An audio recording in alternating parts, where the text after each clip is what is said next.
Please వద్దు కళ్యాణ్ గారు. కళ్యాణ్ గారు. సభకు నమస్కారం అధ్యక్ష. బడ్జెట్ మీద చర్చలో మాట్లాడే అవకాశం కల్పించినందుకు ధన్యవాదాలు తెలియజేస్తున్నాను అధ్యక్ష. గత 5 నెలలుగా ఈ రాష్ట్ర ప్రజలందరూ బడ్జెట్ ఎప్పుడు వస్తుందని చాలా ఎదురు చూశారు అధ్యక్ష. అసలు దేశ చరిత్రలో కానీ రాష్ట్ర చరిత్రలో కానీ ఎప్పుడు ఇలా 6-7 నెలలు ఓటాన్ బడ్జెట్తో గడిపేయడం అనేది జరగలేదు అధ్యక్ష. పోన్లేండి, ఎప్పటికైనా సంతోషం. ఫైనాన్షియల్ ఇయర్ కంప్లీట్ అయ్యే లోపు దగ్గరలో ఉంటుండగా బడ్జెట్ విడుదల చేశారు, చాలా సంతోషం అధ్యక్ష. ఇన్ని రోజులు బడ్జెట్ పెట్టకపోయేసరికి రాష్ట్ర ప్రజలందరూ అనుకున్నారు అధ్యక్ష, ఈ బడ్జెట్ మా తలరాతలు మార్చేస్తుంది అనేసి, అలాగే అద్భుతంగా ఉంటుంది అనేసి, అలాగే హామీలన్నీ అమలు చేసేస్తారని చాలా ఆశపడ్డారు అధ్యక్ష. కానీ ఆ రాష్ట్ర ప్రజల ఆశలపై నీళ్లు చల్లేట్టుగా ఉంది అధ్యక్ష ఈ బడ్జెట్ అనేది. అలాగే మొన్న మంత్రి గారు బడ్జెట్ ప్రసంగాన్ని ప్రారంభించే సమయంలో చెప్పారు అధ్యక్ష, మొన్నటి ఎన్నికల్లో మేము 93% సీట్లు గెలిచాము. చంద్రబాబు నాయుడు గారు, పవన్ కళ్యాణ్ గారికి వాళ్ళ మీద ప్రజలకు ఉన్న నమ్మకానికి ఇది నిదర్శనం అనేసి, అలాగే ఈ రాష్ట్ర ప్రజలకి వాళ్ళ మీద ఉన్న విశ్వాసానికి నిదర్శనము అనేసి. కానీ ఈ బడ్జెట్ పూర్తిగా చదివాక అర్థమైంది ఏంటంటే, ఈ కూటమి ప్రభుత్వం ప్రజల తాలూకా నమ్మకాన్ని వమ్ము చేశారు అధ్యక్ష, అలాగే వాళ్ళ ఆశలను కూడా అడియాసలు చేశారు అధ్యక్ష. అసలు ఈ బడ్జెట్ చూసాక ఎవరిని అడిగినా చెప్తారు అధ్యక్ష, మహిళలైనా, యువతైనా, అలాగే రైతులైనా నమ్మించి నట్టేట ముంచారు అనేసి, మోసపోయాము అనేసి ప్రతి ఒక్కరు కూడా ఎవరిని అడిగినా చెప్పే పరిస్థితి ఉంది అధ్యక్ష. అసలు ఈ సూపర్ 6 పథకాల అమలుకి సంవత్సరానికి 74,287 కోట్లు అవసరం ఉంటే అవేవి కూడా కేటాయింపులు జరగకుండా ఓట్లేసిన ప్రజలను మాత్రం మోసం చేశారు అధ్యక్ష. తొలి బడ్జెట్లోనే ప్రజలను మోసం చేయడం చాలా దారుణం అధ్యక్ష. అలాగే 200 పైగా హామీలు ఇచ్చారు అధ్యక్ష, కనీసం 2 హామీలు కూడా పూర్తి స్థాయిలో నిధులు కేటాయించలేదు అధ్యక్ష. అసలు తొలి బడ్జెట్ ప్రవేశపెట్టేటప్పుడు హామీల అమలు కోసం ఏ ప్రభుత్వమైన, నన్ను మాట్లాడివ్వండి ప్లీజ్, హామీల అమలు కోసం చాలా తాపత్రయపడతారు అధ్యక్ష. కానీ మోసం చేయడంలో తిరుగులేని చరిత్ర ఉన్న ఈ ప్రభుత్వం మాత్రం మరొకసారి ప్రజలను మోసం చేసింది అధ్యక్ష. ఎన్నికలప్పుడు ఏం చెప్పారు అధ్యక్ష, నీకు 15,000, నీకు 15,000, నీకు 15,000, నీకు 18,000, నీకు 18,000. ఈ ఎమ్మెల్యేలు, ఈ మంత్రులు వీళ్ళందరూ ప్రచారం చేయలేదేంటి అధ్యక్ష, ఊరూరు డప్పు వేసి కొట్టారు అధ్యక్ష. చూసేసరికి ఆ డప్పు సౌండ్ మాత్రం బడ్జెట్ లో వినిపించలేదు అధ్యక్ష. ప్రతి ఇంటికి వెళ్ళి, ఆపండి అమ్మా నాకు మాట్లాడనివ్వండి, ప్రతి ఇంటికి వెళ్ళి చిన్నపిల్లలకేమో నీకు 15,000, నిరుద్యోగులకేమో 36,000, మహిళలు కనిపిస్తే 18,000, 50 ఏళ్ళు పైబడిన వాళ్ళు కనిపిస్తే 48,000, రైతులు కనిపిస్తే 20,000, ఇలా ప్రతి దగ్గర కూడా చెప్పారు అధ్యక్ష. ఈ బడ్జెట్ లో అవన్నీ ఎక్కడున్నాయి అధ్యక్ష, ఎక్కడున్నాయని నేను అడుగుతున్నాను అధ్యక్ష. అసలు బడ్జెట్ లో ఈ బడ్జెట్ కి మేనిఫెస్టోకి అసలు కంపేర్ చేస్తే ప్రజల తాలూకా మైండ్ బ్లాంక్ అయిపోయింది అధ్యక్ష. నిజం చెప్తున్నా, ప్రజల తాలూకా మైండ్ బ్లాంక్ అయిపోయింది అధ్యక్ష. ఎన్నికలప్పుడే ఏంటంటే ఎవరికి ఏం కావాలన్నా చెప్పారు అధ్యక్ష, డబ్బులు లేకపోయినా పర్వాలేదు సంపద సృష్టిస్తానని చెప్పారు అధ్యక్ష. సంపద సృష్టించి హామీలు అమలు చేస్తానన్నారు అధ్యక్ష. ఏదో అధ్యక్ష సంపద సృష్టి, ఎక్కడ సంపద సృష్టి? వీళ్ళు ప్రజలకు ఇచ్చిన హామీలు మాత్రం సంపద సృష్టి చేయలేదు అధ్యక్ష. ఆశ్చర్యం ఏంటంటే ప్రతి ఇంటికి వెళ్ళారు అధ్యక్ష, వాళ్ళ నంబర్ తీసుకున్నారు, వాళ్ళకి ఒక ఓటీపీ చెప్పారు, వాళ్ళకి ఒక మెసేజ్ చూపించారు అధ్యక్ష. మీ కుటుంబానికి ఈ పథకాలు వస్తాయి, ఇన్ని వేలు వస్తాయి, ఇన్ని లక్షలు మీ అకౌంట్ లో పడిపోతాయి జూన్ నుంచి అని చెప్పారు అధ్యక్ష. ఏమో అధ్యక్ష, లక్షల రూపాయలు జూన్ గడిచిపోయింది, ఇప్పుడేమో నవంబర్ కూడా వచ్చేసింది అధ్యక్ష.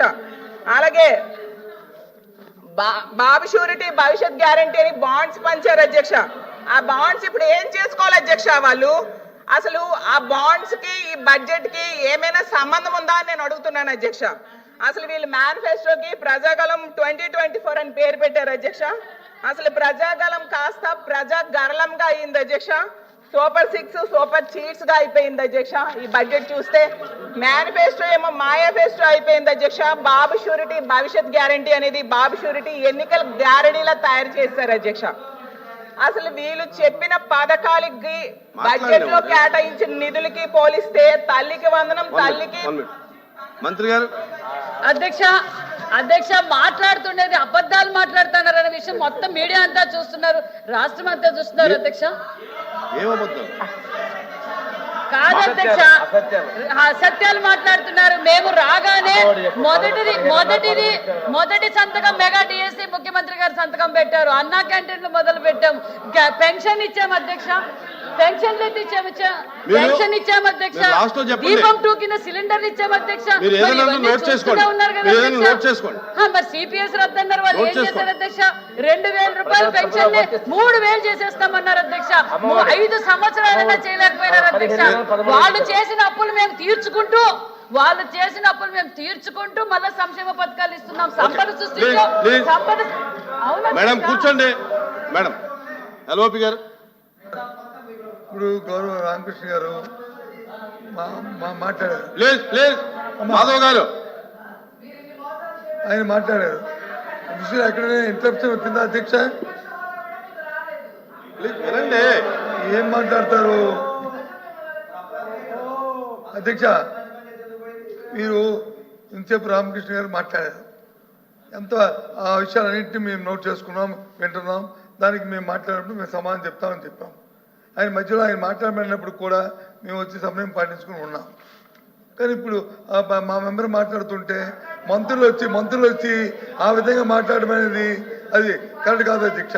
మరి నిన్న కాక మొన్నే వాళ్ళ ట్రైనింగ్ ప్రోగ్రామ్ కూడా జరిగింది.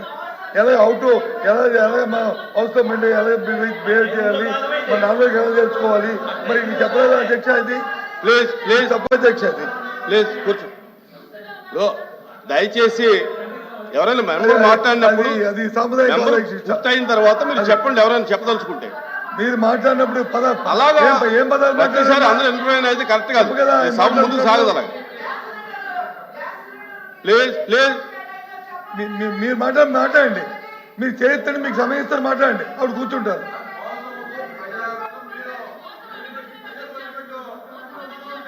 రాంభూపాల్ రెడ్డి గారు నా అమ్మ మాట్లాడు.